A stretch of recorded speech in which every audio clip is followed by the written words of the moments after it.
Ce que je vais faire, c'est faire déjà un petit point de situation que vous connaissez certainement tous, et surtout porter à votre connaissance de quelques témoignages de là-bas, puisque les témoignages de là-bas, on n'a pas trop l'occasion d'en entendre sur les médias dominants environnement.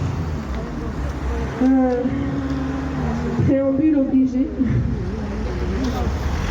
Dans ces périodes troublées, certains des témoignages parlent du Hamas, du gouvernement là-bas, puisqu'il a été élu. Donc préambule obligé. Évidemment, je n'ai absolument aucune acquaintance avec le Hamas, ni aucune sympathie avec le Hamas. Simplement, il se trouve que c'est le gouvernement là-bas qui a été élu, et donc voilà. Donc quelques échos venant de Gaza par rapport à la situation actuelle. 2 lueurs pour les Gazaouis, enfin c'est ce qui nous revient. Une première lueur dans cet enfer, le fait qu'il y ait encore une résistance, de quelque faction qu'elle soit, à l'intérieur de la bande de Gaza.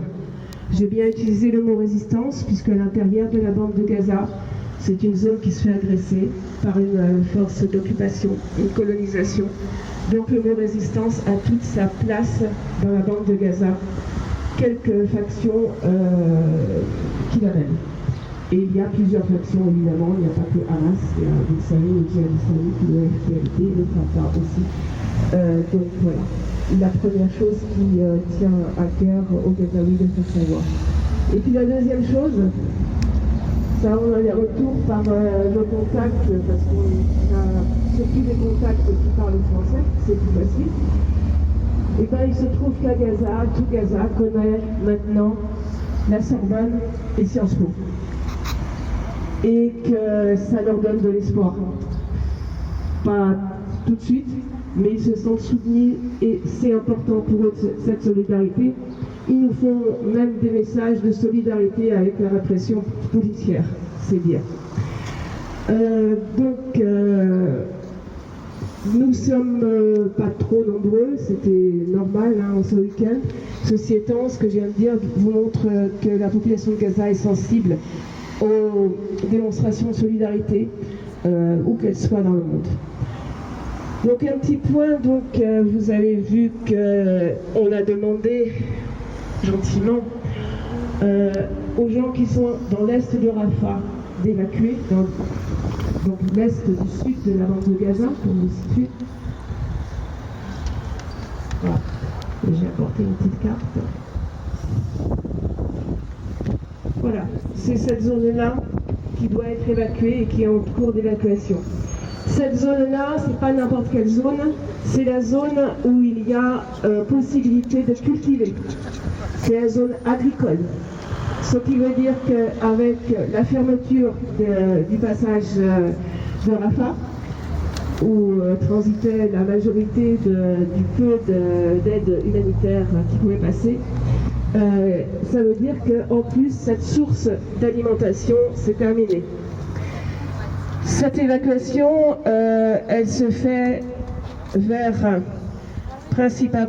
principalement Al-Mawazi, qui est cette zone ici, donc en bord de mer, où il y a déjà beaucoup de réfugiés, 300 à 400 000. Il s'agit d'une vaste plage, c'est-à-dire une zone sableuse. Autant vous dire qu'on ne peut pas y cultiver, évidemment. Autant vous dire qu'il n'y a pas d'eau. Et cet afflux de nouveaux réfugiés va créer une surpopulation encore pire que celle qui existe. De plus, dans cette zone-là, aucune structure hospitalière n'existe. On a quelques échos de certaines associations, notamment MSF, qui est en train d'évacuer l'hôpital Indonésia à Rafah même, qu'ils soutiennent logistiquement, et qui prévient que les hôpitaux de campagne ne pourront pas faire face à ce qui va se passer. Les évacuations vues jusqu'ici par un MSF sont désastreuses, c'est-à-dire qu'il y a des gens qui fuient des hôpitaux avec des fauteuils roulants sur des brancards, quel que soit leur état, et qui n'auront pas de soins, on le sait, à l'arrivée. Euromède, qui est une association qui s'occupe des droits de l'homme méditerranéen, qui est basée à Genève, indique que l'hôpital Abou Youssef Al-Najjar, qui est l'hôpital central de Rafah, a été évacué, ainsi qu'un centre de santé, ce qui aura de graves répercussions sanitaires avec le blocage de la route menant à l'hôpital européen de Gaza et la faiblesse des services restants à l'hôpital koweïtien. Autant dire qu'il n'y a pratiquement plus aucune structure hospitalière en état de fonctionnement dans le sud maintenant. Dans le nord, on n'en parle pas, ça fait longtemps.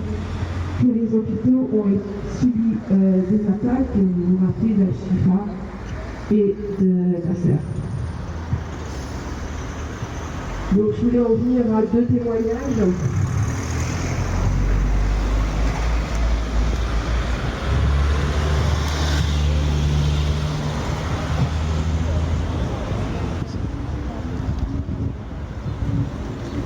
D'abord, le témoignage qui est une sorte d'appel d'Abou Amir, notre ami Abou Amir, que l'on a rencontré dans le Gaza, qui en a toujours des nouvelles quand il le peut. Donc je vous rappelle qu'Abou Amir, dans le sud de Gaza, dans un camp de réfugiés avec des agriculteurs. Il a envoyé le texte hier à midi. Depuis que l'occupation est entrée dans l'est de Rafah et a occupé le passage de Rafah, elle a délibérément aggravé la situation humanitaire en arrêtant l'entrée de l'aide, en fermant les passages de Rafah et de Karam à Bessalem, et en ciblant les hôpitaux et les écoles avec son agression. L'occupation a tué encore plus de civils, d'enfants et de femmes, et leur nombre en 12 heures est de plus de 35 martyrs. Elle a décidé de mettre les hôpitaux en service et de cibler les écoles qui abritent des centaines de milliers de personnes déplacées. Ce qui se passe à l'est du gouvernorat de Rafah est une véritable catastrophe humanitaire, non seulement dans la ville seule, mais s'étendant à tous les gouvernorats de la bande de Gaza. Par conséquent, nous condamnons, dans les termes les plus fermes, les meurtres en cours commis par l'armée d'occupation contre notre peuple palestinien, la prise d'assaut et la fermeture des points de passage, l'arrêt de l'aide, l'imposition d'un état de confusion dans les rangs du personnel médical, des blessés, des malades et des déplacés, et les obligeant à évacuer les hôpitaux, les écoles et les centres d'hébergement. Nous tenons l'administration américaine, la communauté internationale et l'occupation pleinement responsables de cette agression continue contre les civils parmi notre peuple palestinien. Nous appelons également tous les pays du monde libre à faire pression sur l'occupation afin de mettre fin à l'agression contre Rafah, à mettre fin à la guerre génocidaire et à ouvrir les passages à la circulation des passagers, des marchandises et de l'aide avant une véritable crise humanitaire. Marcel, que vous avez aussi vu dans la Gaza, qui fait partie du même groupe, ajoute « Pilonnage d'artillerie continu à l'est de Rafah. Des bombes au phosphore et des fumigènes ont été tirés sur des citoyens à proximité de Madji Younis, dans le quartier d'Al-Jenéna.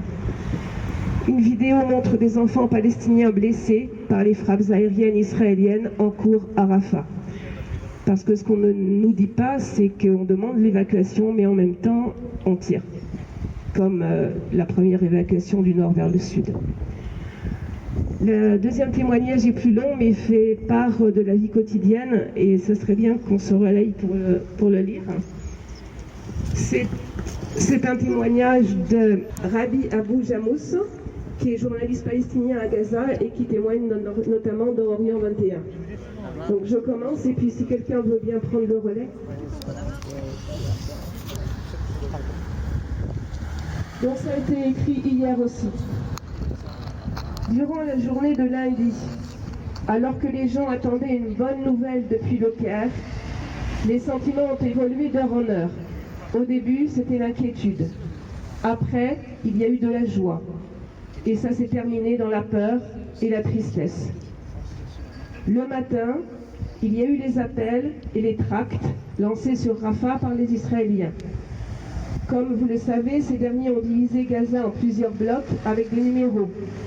Et ils ont demandé aux déplacés de quitter une partie de ces blocs. La majorité de la population de la ville a aussi reçu des messages vocaux sur les téléphones, même ceux qui n'étaient pas dans les zones concernées. Et là, c'était vraiment la panique et surtout la question, où aller? Est-ce qu'on voulait vraiment partir? On attendait ce moment tout en se disant qu'il n'allait jamais arriver. Mais les déplacés qui sont dans ces zones, surtout ceux qui ont été chassés de la ville de Gaza, ont déjà vécu ce genre de menaces. Ils ont vu l'ampleur de l'occupation israélienne. Ils savent ce qu'il se passe quand les Israéliens mènent une incursion. Certains ont donc commencé à chercher un camion à louer pour prendre le maximum d'affaires. Ce qui a augmenté la panique des gens, c'est que les Israéliens n'ont pas fixé d'ultimatum. Fallait-il partir dans l'heure ou tout de suite? 2 heures après environ, les bombardements et les raids aériens ont commencé. Ils ont continué alors que les gens tentaient de fuir. C'est la stratégie des Israéliens pour obliger les gens à partir.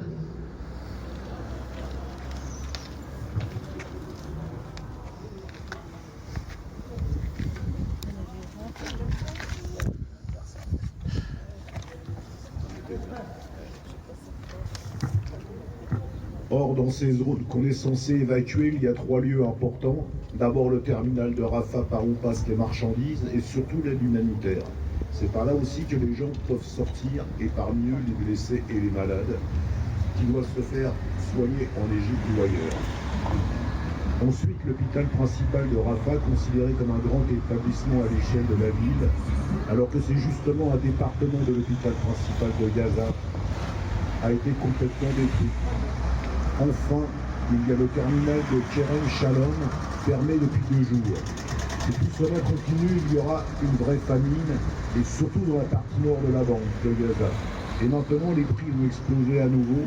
En seulement une demi-journée, les prix ont été parfois multipliés par 20. Le kilo de sucre, qui était à 12 shekels, est maintenant est déjà cher par rapport à son prix d'avant-guerre. De 4 shekels est passé à 80. Le kilo de tomates qui était à 8 en vaut 19. Et les gens ne peuvent pas faire de réserve parce qu'ils n'ont pas les moyens. De plus, il n'y a plus de cash. Personnellement, j'ai toujours un peu d'argent de côté pour les urgences, mais là, je n'ai plus assez de liquide pour faire des économies. Je dois tout dépenser. Exemple, un paquet de couches qui était à 40 shekels en vaut maintenant 200. J'étais obligé d'acheter 2 paquets pour mon fils parce que je sais que si le terminal reste fermé, il n'y aura plus de couches. Je suis allé aussi dans les pharmacies pour faire des réserves de médicaments. Jusqu'ici, mes amis qui sont en France ou ailleurs m'en envoient, surtout pour les enfants. Or, si le terminal est fermé pendant un bon moment, je ne pourrai plus recevoir de colis et comme tout le monde a eu le même réflexe, les pharmacies sont vides. À la fin de la journée, l'annonce est tombée. Le Hamas accepte la proposition américaine et égyptienne. Soudain, les visages se sont métamorphosés. Ils ont perdu leur pâleur et leur expression d'inquiétude, de peur de l'avenir, pour laisser la place à une explosion de joie. Les gens sont descendus dans la rue, ils applaudissaient, faisaient la fête, surtout dans les écoles où il y avait des déplacés. Pour eux, la fin de la guerre voulait dire le retour chez eux. On savait que ça n'était pas fini, mais on était heureux.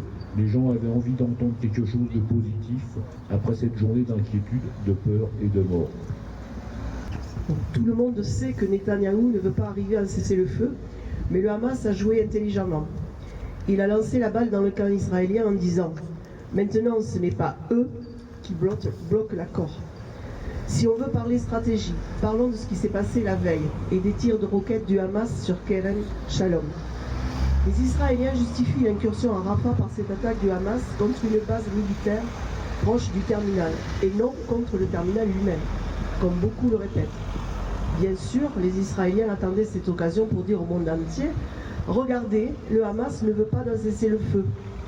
Des soldats ont été tués. Il faut absolument que nous entrions à Rafah pour éradiquer les 4 ou 5 bataillons de la branche armée du Hamas qui s'y trouvent. » Mais quelques heures plus tard, le Hamas acceptait les termes des négociations. Les tirs sur Kerem Shalom font partie de la politique habituelle du Hamas, pour dire à Netanyahou qu'il doit toujours prendre en compte la possibilité d'une riposte. Il bombarde Rafah tous les jours, de façon de plus en plus intense depuis un mois, et il est en train d'assassiner des dirigeants, un chef militaire du djihad islamique ainsi que d'autres cadres et leurs familles avec eux. De nombreux civils sont morts. Le Hamas a riposté à ces attaques, et c'était un message adressé aux Israéliens. Ce n'est pas parce que vous bombardez Rafah qu'on ne peut rien faire. C'était politiquement bien joué de la part du Hamas.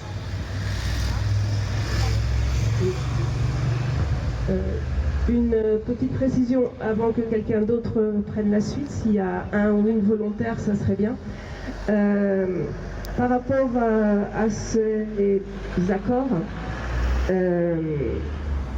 ce qui achoppe apparemment, c'est que le Hamas veut tout simplement un cessez-le-feu permanent. Israël ne l'entend pas, en tout cas Netanyahou ne l'entend pas de cette oreille, puisque pour eux c'est juste un cessez-le-feu, le temps de récupérer les otages et après on remet ça. Mais revenons à la journée de lundi, à 23h, les habitants de Rafah ont appris que l'offensive terrestre avait commencé et tout a changé. La peur est revenue, les gens ont commencé à paniquer à nouveau. Et ce matin, quand je me suis réveillée, j'ai vu beaucoup de gens se préparer à partir, et pas seulement dans les zones d'évacuation. Beaucoup de déplacés qui étaient à l'ouest de la ville de Rafah sont en train de se diriger vers le centre de la bande de Gaza. Beaucoup de mes amis sont partis pour Der el-Bala ou Zaoudeya parce qu'ils veulent anticiper, ne pas attendre la dernière minute. Surtout que si 1,5 million de personnes se mettent en marche, on ne va pas trouver de place même dans la rue. Les gens pensent qu'il vaut mieux partir maintenant pour trouver un bout de terrain ou installer ses tentes. Ils ont un peu raison parce que les Israéliens vont probablement appliquer leur méthode habituelle. Le terminal de Rafah est fermé, Kerem Shalom est fermé et les chars sont présents sur l'axe de Philadelphie entre la bande de Gaza et l'Égypte au sud. À l'ouest du terminal de Rafah, il y a de très nombreux déplacés dans des camps de fortune. Si les Israéliens arrivent jusque-là, il y aura beaucoup de massacres. La technique israélienne est bien connue, commettre un grand massacre au début pour que tout le monde ait peur et fuit, après quoi le terrain sera libre et les Israéliens pourront aller jusqu'au bout et ainsi ils pourront réaliser leur objectif et encercler toute la bande de Gaza. Le nord de la bande de Gaza est encerclé, l'est est encerclé, l'ouest c'est la mer et maintenant c'est le sud. Les Israéliens tiennent maintenant toutes les portes d'entrée et de sortie de la bande de Gaza. Je ne sais pas si vous avez vu ces images, mais les Israéliens font exprès de montrer les emblèmes de l'armée ou d'Israël, que ce soit l'étoile de David qui dessine dans les maisons qu'ils ont prises, ou les grands drapeaux israéliens partout. Pour les Gazaouis, les jeunes ne sont jamais sortis de Gaza à cause du blocus depuis presque 20 ans. C'est un choc. Pour les gens plus âgés, ça l'est aussi, parce que c'est de nouveau l'occupation. Les Israéliens veulent dire ainsi, on a récupéré la bande de Gaza physiquement et on est là pour un bon moment. Voilà donc l'histoire de cette journée, un mélange de crainte et d'espoir. Maigre espoir que tout ça va finir. La nuit de l'offensive terrestre de lundi à mardi a été terrible. On peut dire qu'à Rafah, la guerre a recommencé. Ça bombardait très fort, que ce soit dans l'est ou l'ouest de la ville. Le quartier où je suis a été bombardé, il y a eu beaucoup de victimes. Quand je suis sortie ce matin, il y avait beaucoup de monde autour de moi. Mes voisins avaient accueilli des gens qui avaient fui l'est de Rafah, de la belle famille ou des amis. Quand j'ai demandé à ces gens s'ils allaient rester ici, si les Israéliens envoient des tracts demandant de quitter la zone, ils ont eu la même réponse que j'avais moi-même donnée quand j'étais à Gazaville. Non, on va rester. J'ai dit, c'est votre décision, mais je vais vous parler de mon expérience. Ne restez pas à la dernière minute. Vous avez vu à la télé ce que les Israéliens font contre toute la population de Gaza, sauf à Rafah jusqu'à présent. Mais ces images n'ont rien à voir avec le fait de vivre ça. Nous, on l'a vécu, et je vous conseille tous de partir pour vos familles, pour vos enfants, et pour que vous restiez en vie. Vous n'avez aucune idée de l'ampleur des atrocités dont cette armée est capable. Ils sont capables de tuer des femmes, des enfants, même quand ils sortent avec des drapeaux blancs. Je leur ai raconté le jour où nous sommes partis de chez nous à Gaza. Mon immeuble avait été bombardé. Un de mes voisins avait été déchiqueté par un obus. Puis un Israélien m'a appelé au téléphone. Il s'est présenté en arabe, comme Abu Oudeh, comme ils le font tous, adoptant ce code de désignation arabe. Il nous a dit « Vous avez le feu vert, prenez des drapeaux blancs et allez vers l'hôpital Al-Shifa ». Pourtant, ils nous ont tiré dessus. 2 de nos voisins sont morts, le jeune Ahmad El-Adbash et notre chère voisine Sana El-Barbari. Ma femme Saba était à côté de ces 2 personnes. Bien sûr, les Israéliens disent que c'est le Hamas qui tue les Palestiniens. C'est toujours notre parole contre la leur. Ils sont toujours gagnants, car il faut prouver que c'est eux qui bombardent. Comment? Il n'y a que Dieu qui puisse le faire, parce que ce sont des gens qui ont tous les moyens. Il y a juste une soldate ou un soldat derrière un écran qui tire sur des gens qui bougent. C'est comme une console de jeu. Il n'y a pas de sentiment de remords ou bien de quelconque conscience. J'ai donc dit à mes amis et à mes nouveaux voisins, ne faites pas la même erreur, vous allez être tués. Certains m'ont répondu, on va faire partir les femmes et les enfants, et nous les hommes, on va rester. Je leur ai redit de partir en cas d'injonction israélienne, car pour les Israéliens, tous les hommes sont des combattants. Vous avez entendu parler des exécutions sommaires à Gaza, dans le quartier de Sheikh Radwan. La famille Khaldi, la famille Hanan, sera la même chose avec vous.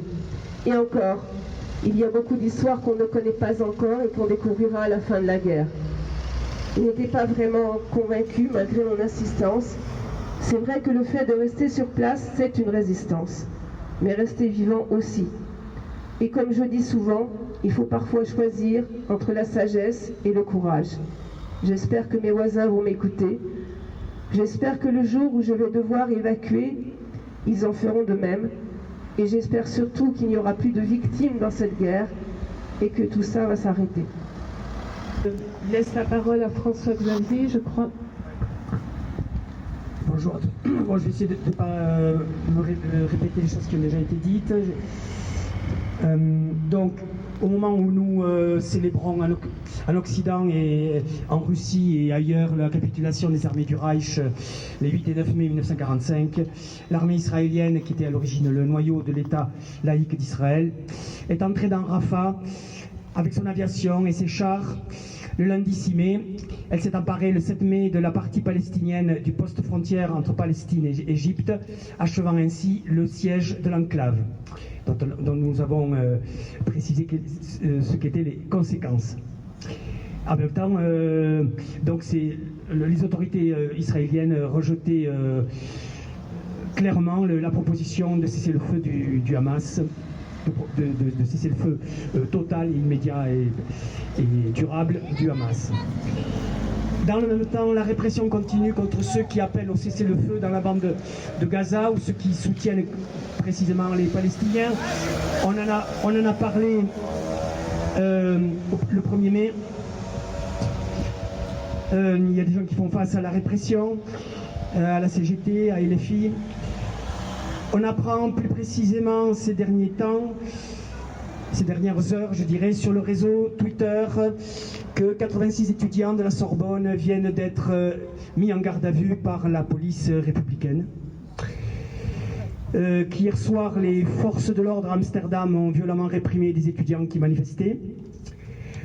Au-delà, que pouvons-nous faire dans une situation où les autorités israéliennes, je dirais nationalistes et fascistes, s'entendent avec leurs parrains américains pour ne pas respecter le droit international? C'est-à-dire non seulement les résolutions de l'ONU, mais aussi le traité de Camp David, qui démilitarisait en 1979 la zone frontière Israël-Égypte, dont fait partie la bande de Philadelphie. Bien. Où les Israéliens ne sont pas encore, où ils ont mis un pied, où il y a eu peut-être des bombardements. Bref. Donc, comme réponse, comme début de réponse, je propose de revenir en arrière et de se souvenir que les parachutistes français, avec les moyens que l'on sait, ont gagné la bataille d'Alger en 1957, mais que la France a perdu la guerre parce qu'elle avait contre elle la communauté internationale et, il est vrai, les deux superpuissances de l'époque. Dans un contexte différent, ce sont les mobilisations étudiantes qui doivent, entre guillemets, inquiéter le gouvernement d'extrême droite israélien. Je dis inquiéter, c'est le verbe qu'utilise Alain Finkielkraut dernièrement. Précisément, il disait que Sciences Po m'inquiète. Eh bien, on peut dire que si ce journaliste est anciennement extrême gauche est inquiété par Sciences Po, il n'est pas journaliste, il est blagueur. Il est ex-prof de philo, devenu quelque chose comme animateur, d'accord. Ce journaliste donc qui vient de l'extrême gauche, c'est ce que c'est qu'une mobilisation. Donc finalement, s'il est inquiet, je vais dire que c'est une bonne chose, c'est un bon baromètre. Ça veut dire que la pression monte. La mobilisation internationale à laquelle nous assistons à Berlin, à Lausanne, São Paulo, Buenos Aires, Madrid encore et ailleurs, mais sous pression des gouvernants comme Macron, Olaf Scholz et bien sûr Biden, qui aident militairement l'État d'Israël. Même si les dernières nouvelles, les États-Unis viennent d'annuler une livraison de bombes, on voit qu'il y a une espèce de comédie tragique qui se joue là, à l'international. Donc, nos moyens d'action sont limités, mais bon, c'est la pression, il n'y a plus que la pression internationale qui peut amener Netanyahou à changer de plan.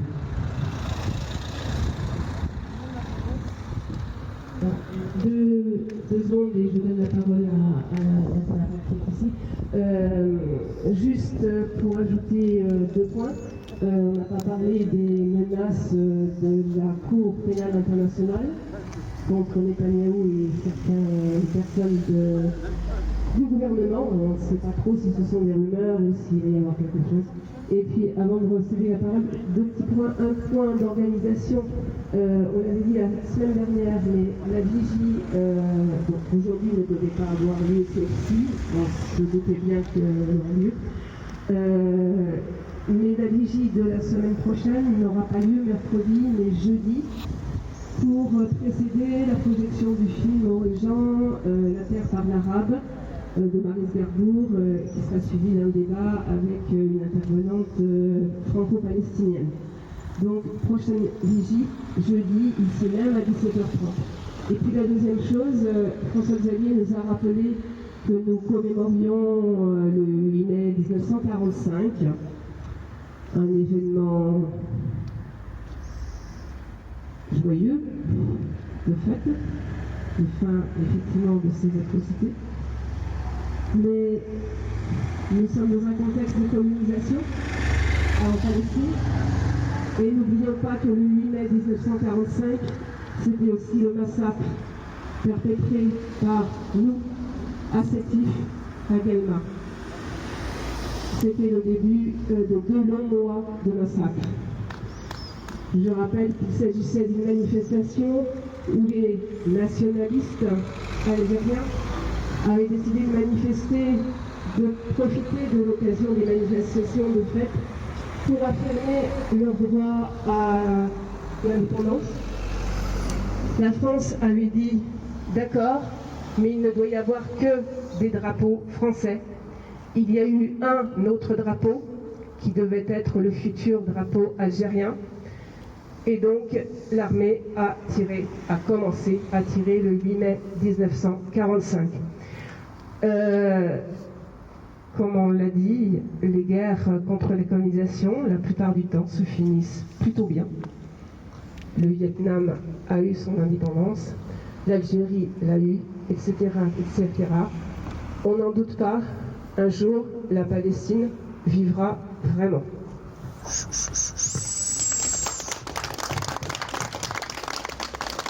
Bonjour. Moi, je voudrais simplement dire une chose, c'est que tout ce qui nous a été acquis l'a été par la lutte. Les Palestiniens se battent depuis 79 ans.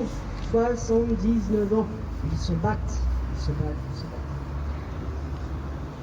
Les pays extérieurs ignorent leur lutte. Ignorent leur lutte.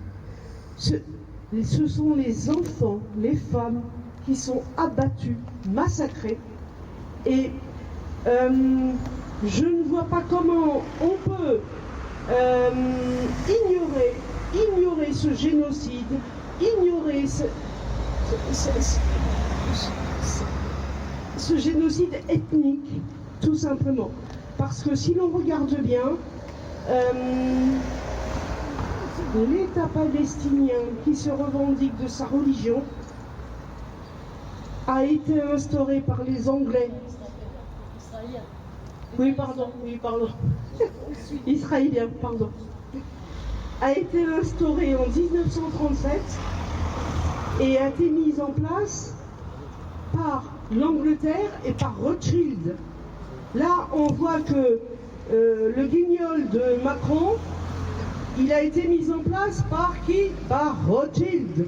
Donc, à un moment donné, il faut quand même peut-être qu'on se pose les bonnes questions. Et est-ce qu'on va continuer d'accepter tout ça? Oui, non. On ignore? Oui, non. Alors, on fait quoi?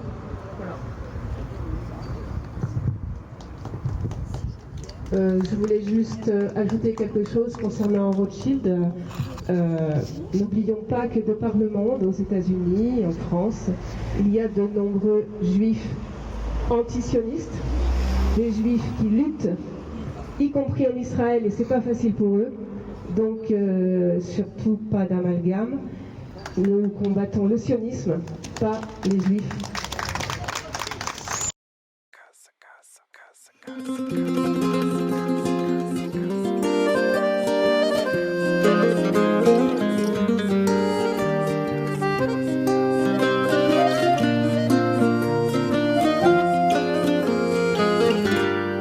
S'il est écrit quelque part que je dois mourir, il vous appartiendra de vivre pour raconter mon histoire, pour vendre ces choses qui m'appartiennent et acheter une étoffe et des ficelles.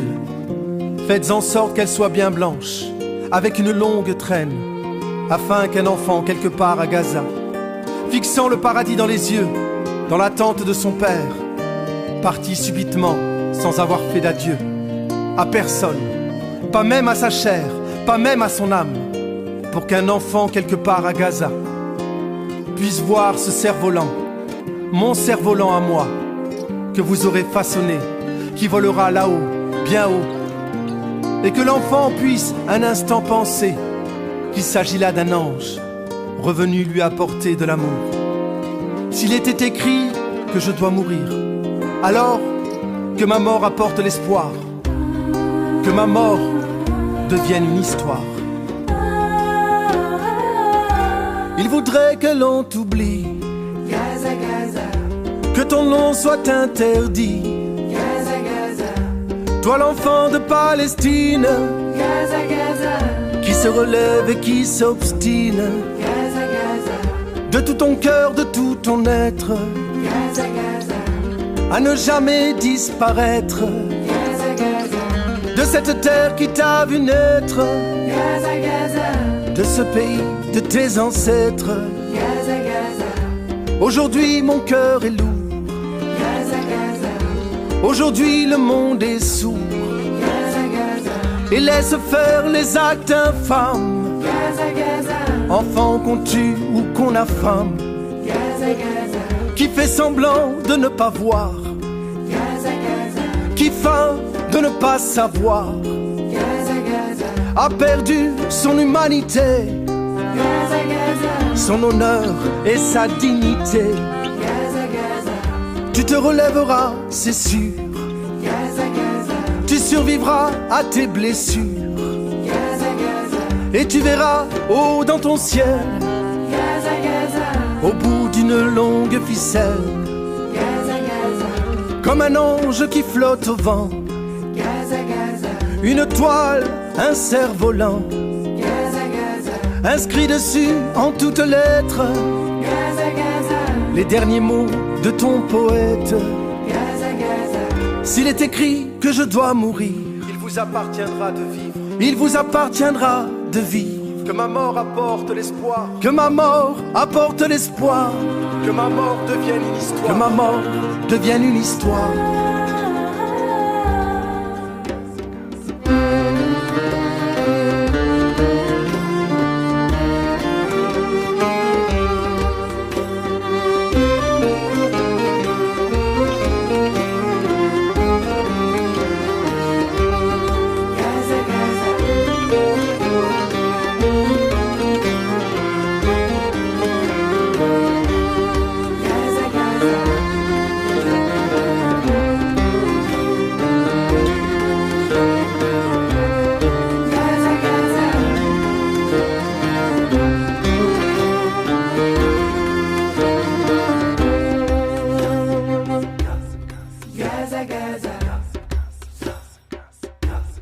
Gaza, Gaza.